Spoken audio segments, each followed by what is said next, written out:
Doctor সাহেব, এটা কি দিলেন? ও এমন করছে কেন? আমার বেবি কোথায়?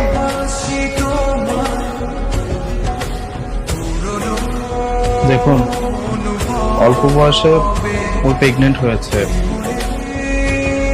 বাচ্চা ডেলিভারি দিতে গিয়ে বাচ্চাটা মারা গিয়েছে।